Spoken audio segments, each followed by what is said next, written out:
Assalamualaikum warahmatullahi wabarakatuh. Selamat pagi siswa-siswi 11 Multimedia SMK Negeri Jumo. Selamat bertemu kembali dengan Pak Wisnu di sesi pelajaran produk kreatif dan kewirausahaan. Bagaimana kondisi Anda semuanya? Semoga dalam keadaan sehat saja.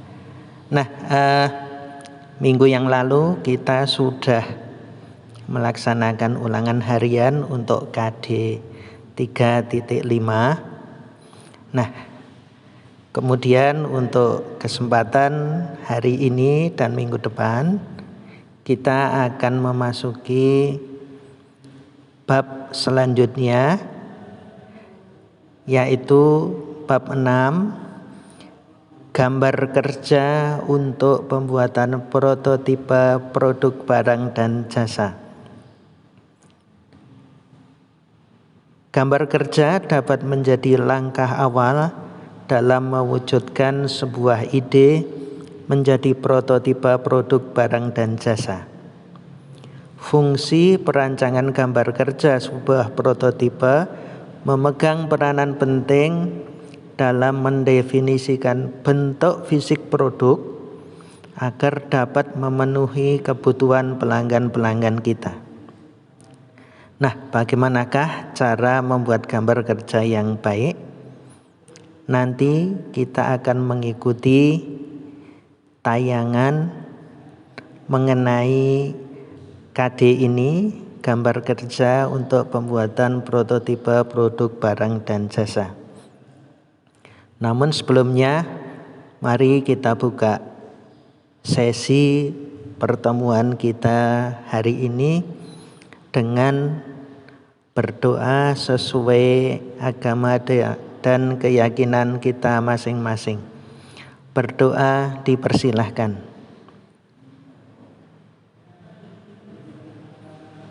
Cukup? Mengingatkan kembali agar siswa-siswi semuanya jangan lupa untuk presensi sesuai dengan kelasnya. Jangan sampai salah ketik ya, atau salah pencet yang mengakibatkan salah masuk kelas teman lain begitu. Nah, tujuan pembelajaran pada KD kita hari ini, yang pertama, ya setelah mempelajari bab ini siswa diharapkan mampu: 1. Memahami konsep perancangan dan gambar kerja dalam pembuatan prototipe produk barang dan jasa. 2. Menganalisis gambar kerja dalam membuat prototipe produk barang ataupun juga jasa. Nah, siswa-siswi sekalian, silahkan Anda semuanya untuk bisa mengikuti dan mengamati tayangan video mengenai KD kita pada pagi hari ini. Silahkan untuk memperhatikan dengan seksama. Download apabila memungkinkan. Ya, silahkan download untuk siswa-siswi sekalian bagi yang memungkinkan. Nah, nanti setelah Anda semuanya mengikuti tayangan yang akan ditampilkan, silahkan untuk membuat catatan seperlunya mengenai tayangan tersebut. Terima kasih. Wassalamualaikum warahmatullahi wabarakatuh. Assalamualaikum warahmatullahi wabarakatuh. Salam sukses untuk kita semua. Kembali lagi di channel saya dengan Pak Yondi Akhiruddin. Pada video kali ini kita masih membahas produk kreatif dan kewirausahaan, di mana pada video sebelumnya kita membahas KD 3.6, yaitu menganalisis proses kerja pembuatan prototipe produk barang atau jasa. Pada video kali ini kita membahas KD 3.6, yaitu menganalisis lembar kerja atau gambar kerja untuk pembuatan contoh produk barang atau jasa. Apa aja yang akan kita pelajari pada materi kali ini? Yang pertama adalah pengertian dari gambar kerja itu apa, kemudian sifat dan fungsi dari gambar kerja sendiri, dan hal-hal apa saja yang harus ada pada sebuah gambar kerja dan bagaimana membuat sebuah gambar kerja. Oke, langsung saja ke materinya. Ada yang mengatakan bahwa gambar merupakan bahasa teknik. Kenapa bisa disebut dengan bahasa teknik? Karena gambar sendiri merupakan sebuah alat yang digunakan untuk menyampaikan sebuah maksud. Nah, dalam hal ini adalah gambar kerja digunakan untuk menyampaikan ide, gagasan, dan informasi mengenai sebuah produk atau prototipe yang dibuat oleh seorang drafter atau desainer. Jadi drafter di sini adalah merupakan juru gambar atau pembuat gambar dalam sebuah perusahaan. Nah, gambar yang dibuat oleh drafter desainer ini digunakan sebagai acuan untuk membuat sebuah produk oleh seorang pembuat produk. Nah, dalam hal ini siapa saja? Ada mulai dari perancang proses, dan ada pembuat alatnya, perakit alat, kemudian mekanik, dan quality control atau penjamin mutunya. Jadi gambar kerja di sini dipakai sebagai acuan ketika membuat sebuah produk. Nah, yang jadi pertanyaan adalah bagaimana gambar di sini dapat memberikan pemahaman yang sama kepada pihak-pihak yang terlibat, karena tidak hanya melibatkan seorang drafter saja, ada pihak-pihak lain yang terlibat gitu. Jadi seorang drafter membuat gambar dan harus dipahami oleh semua orang yang terlibat di dalamnya. Nah, di sinilah ada yang namanya standar. Jadi standar ini adalah suatu keseragaman yang telah disepakati bersama dengan tujuan untuk menghindari salah pengertian gitu, di dalam komunikasi teknik. Nah, dalam gambar teknik mesin atau dalam gambar kerja mesin itu nanti ada beberapa hal yang dibahas di dalam standar ini. Jadi mulai dari pandangannya seperti apa, kemudian garisnya seperti apa, dan ada lagi pemberian ukuran, simbol-simbol yang penting, dan keterangan-keterangan lainnya. Jadi dengan adanya standar ini yang diakui secara bersama akan memberikan sepemahaman terhadap orang-orang di dalamnya, dalam hal ini orang-orang teknik. Jadi dapat disimpulkan adalah bahwa gambar kerja merupakan gambar atau bahasa teknik yang digunakan sebagai acuan dalam membuat sebuah produk di lapangan dengan menggunakan standar dan dipahami oleh semua pihak yang terlibat.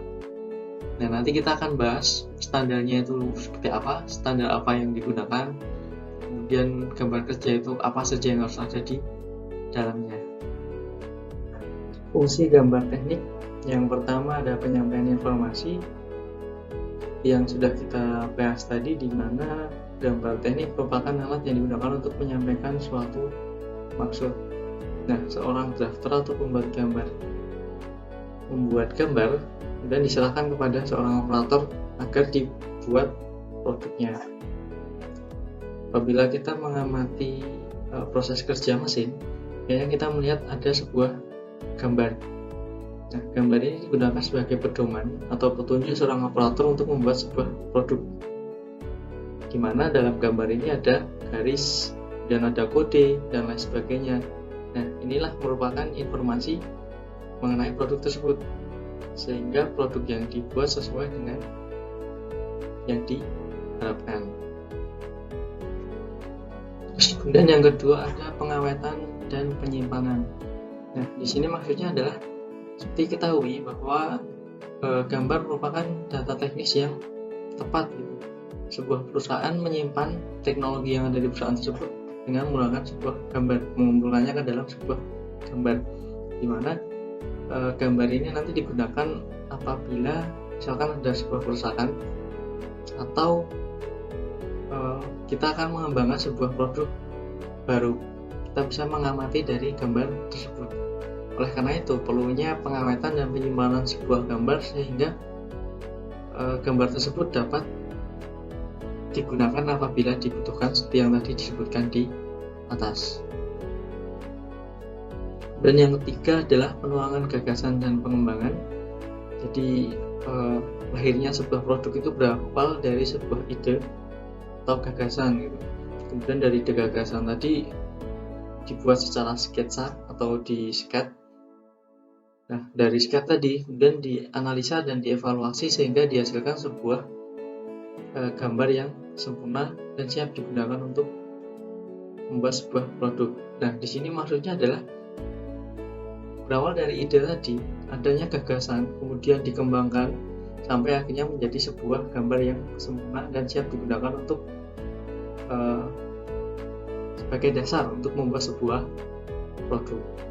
Nah, itu tadi adalah fungsi gambar teknik, yaitu mulai penyampaian informasi dan pengawetan dan penyimpanan, dan yang ketiga adalah penuangan gagasan dan pengembangan. Standar gambar teknik. Jadi tadi kita sudah sempat menyinggung pada materi pengertian gambar teknik, di mana standar gambar teknik merupakan suatu keseragaman yang telah disepakati bersama dengan tujuan menghindari salah pengertian dalam komunikasi teknik. Jadi orang-orang yang terlibat dalam pembuatan gambar teknik wajib tahu standarnya.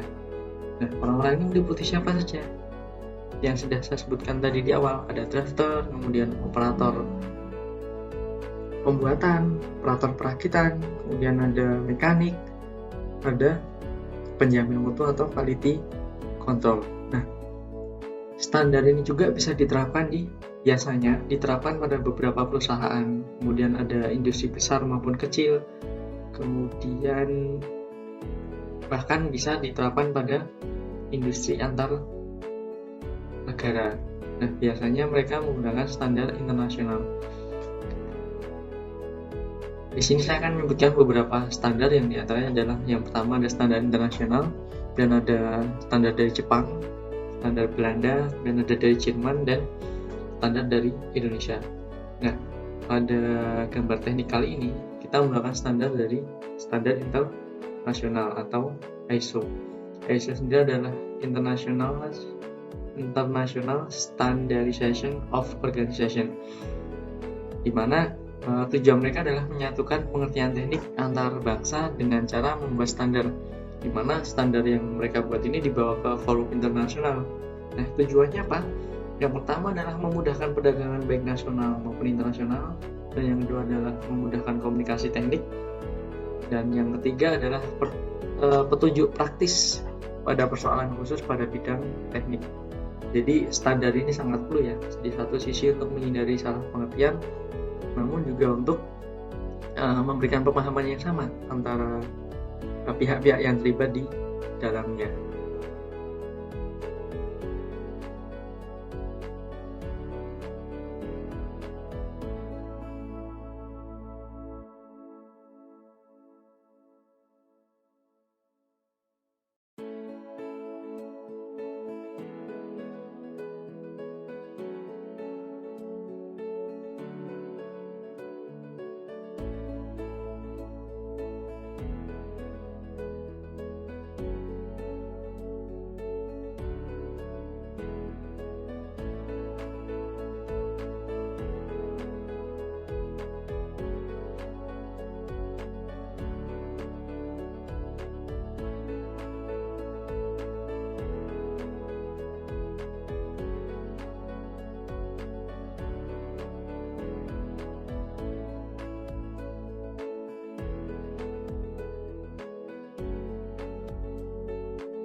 Berikut ini adalah beberapa hal yang harus ada pada sebuah gambar kerja.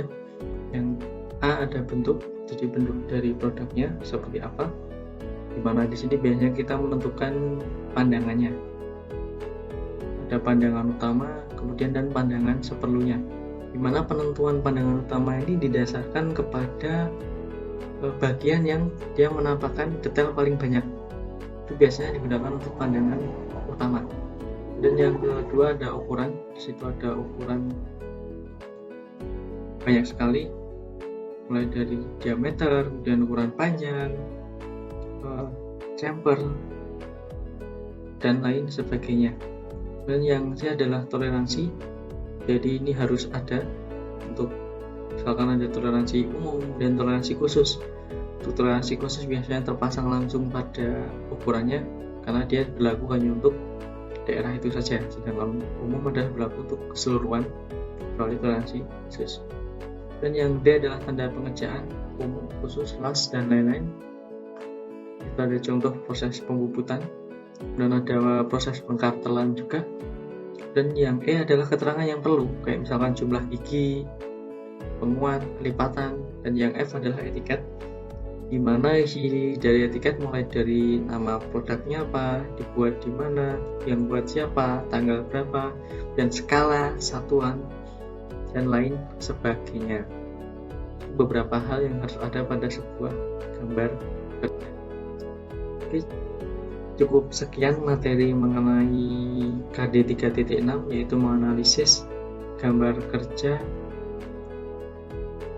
prototipe produk barang atau jasa. Oke, salam sukses untuk kita semua. Wassalamualaikum warahmatullahi wabarakatuh. Bismillahirrahmanirrahim. Assalamualaikum warahmatullahi wabarakatuh. Anak-anak, bagaimana kabarnya hari ini? Semoga kalian tetap selalu sehat, tetap bersemangat, dan tetap dalam lindungan Allah Subhanahu wa Ta'ala tentu saja. Masih dalam mata pelajaran produk kreatif dan kewirausahaan kelas 11, yang pada kesempatan kali ini kita akan membahas materi tentang gambar kerja untuk pembuatan prototipe produk barang atau jasa. Jangan lupa untuk like, komen, subscribe, dan tekan tombol loncengnya agar kalian bisa mengikuti video-video Bunia yang selanjutnya. Adapun kompetensi dasar dari materi kita kali ini adalah kompetensi dasar 3.6 menganalisis lembar kerja atau gambar kerja untuk pembuatan contoh produk barang atau jasa.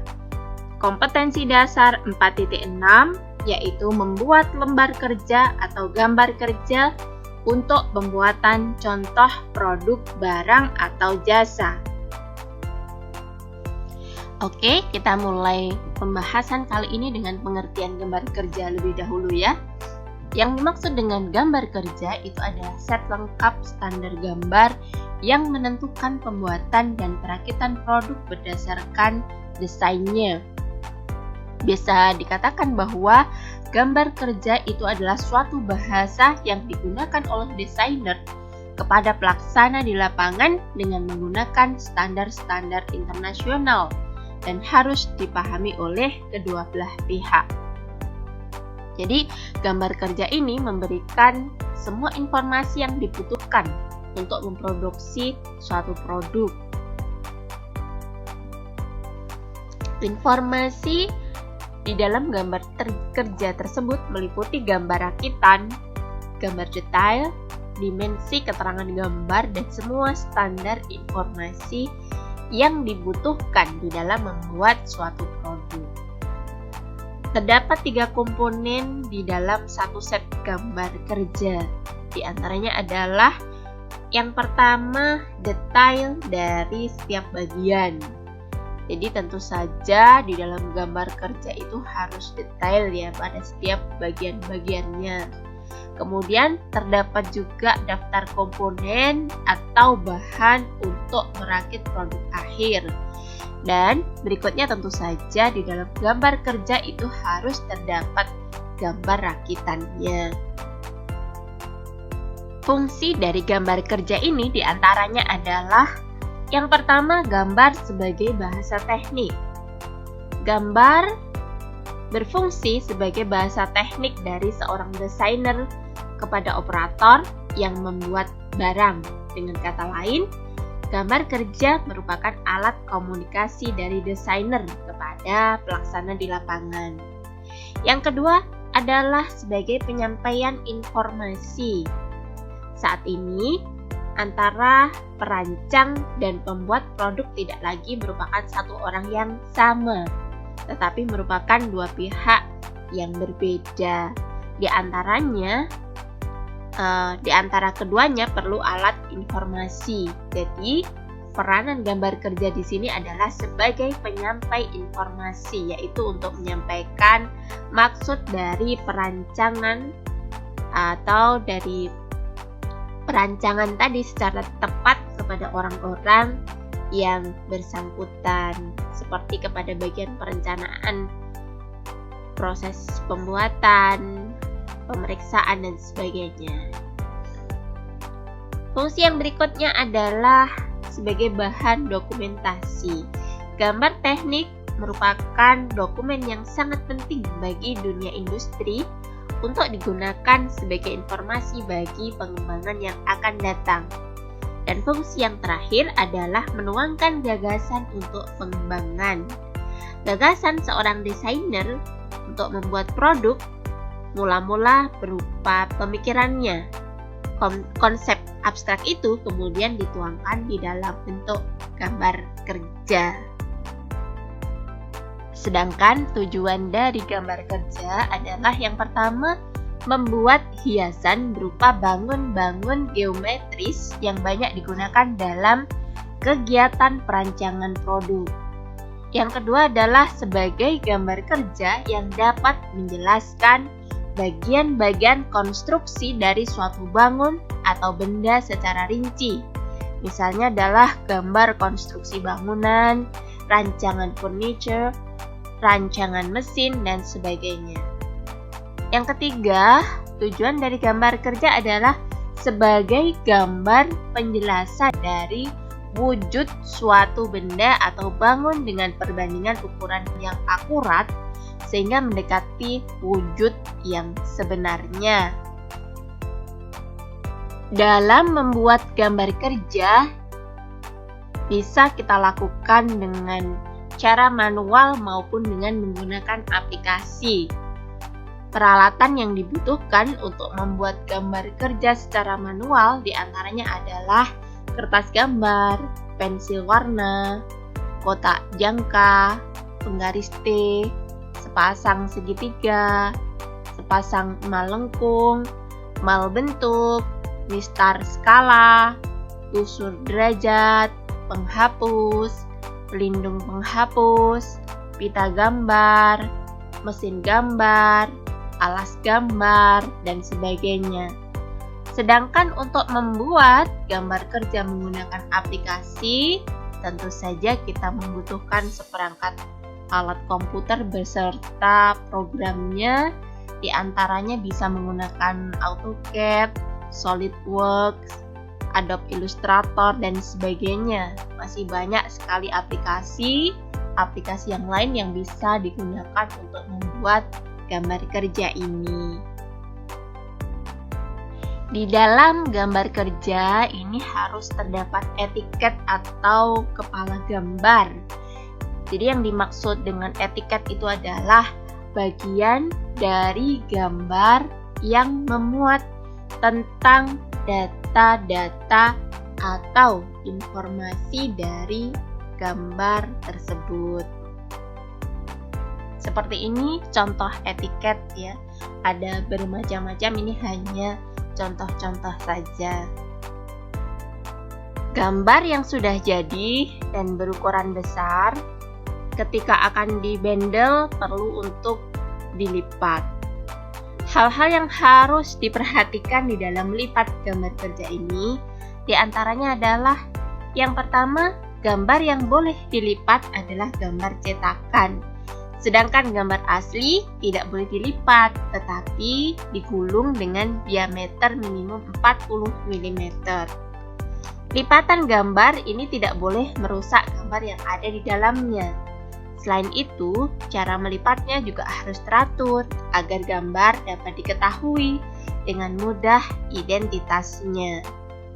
Etiket atau kepala gambar harus ditempatkan pada lipatan paling atas, sehingga gambar atau bendel ketika dibuka akan segera terlihat etiketnya.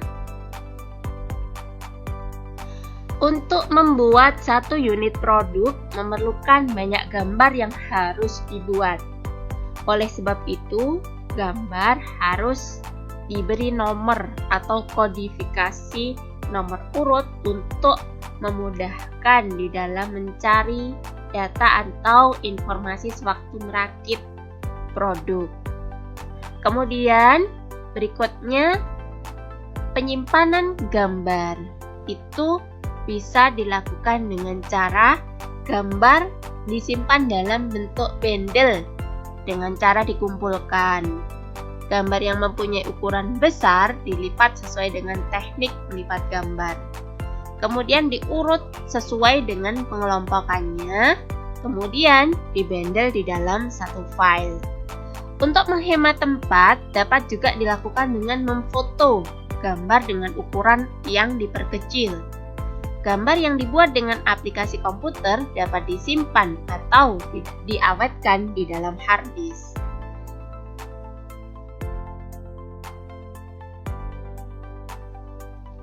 Standarisasi gambar itu diperlukan agar tidak terjadi kesalahpahaman atau salah pengertian di dalam komunikasi teknik. Untuk tiap-tiap negara itu cenderung memiliki standar sendiri. Misalkan saja JIS di Jepang, NNI Belanda, DIN Jerman, ANSI Amerika, SNI Indonesia, dan standar secara internasional itu adalah standar ISO. Alhamdulillah, demikian tadi pembahasan materi tentang gambar kerja untuk pembuatan prototipe produk barang atau jasa. Semoga bermanfaat dan wassalamualaikum warahmatullahi wabarakatuh. Rangkuman. 1. Membuat gambar kerja atau lembar kerja merupakan langkah yang termasuk ke dalam kegiatan perancangan prototipe produk barang dan jasa. 2. Gambar kerja yang baik, yaitu gambar kerja yang memberikan informasi tentang proses perakitan dan pembuatan suatu komponen dengan lengkap dan detail, tetapi harus mudah dimengerti dan dipahami oleh operator produksi. 3. Kegiatan merancang atau mendesain produk dapat didefinisikan sebagai kegiatan dalam ranah ide, pengembangan konsep, pengujian, dan pelaksanaan manufaktur atau objek fisik, produk barang ataupun jasa. 4.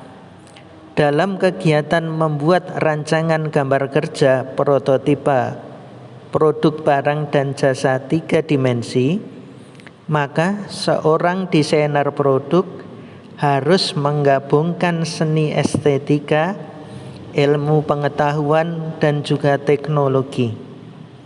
5. Fungsi perancangan memegang peranan penting dalam mendefinisikan bentuk fisik produk agar dapat memenuhi kebutuhan pelanggan-pelanggan kita. 6. Gambar kerja adalah suatu bahasa yang digunakan oleh desainer kepada pelaksana di lapangan dengan menggunakan standar-standar internasional dan harus dipahami oleh kedua belah pihak. 7. Alat-alat yang diperlukan dalam pembuatan gambar kerja antara lain kertas gambar, pensil, penggaris biasa, penggaris segitiga, jangka, rapidograf atau dapat juga menggunakan drawing pen, mistar sablon, mal, busur derajat, dan juga meja gambar. Nah, semoga rangkuman ini membawa manfaat untuk Anda semuanya dan memberikan kejelasan untuk kita bersama. Terima kasih.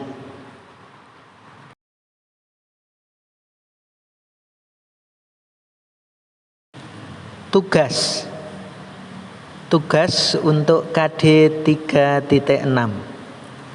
1. Jelaskan apa yang dimaksud dengan gambar kerja. 2. Jelaskan fungsi-fungsi dari gambar kerja. 3. Sebutkan syarat-syarat gambar kerja yang baik. 4. Sebutkan prinsip-prinsip dari perancangan model rasional. 5. Apa saja prinsip dari model aksi sentris? Silahkan untuk bisa dikerjakan dan dikumpulkan melalui Teams.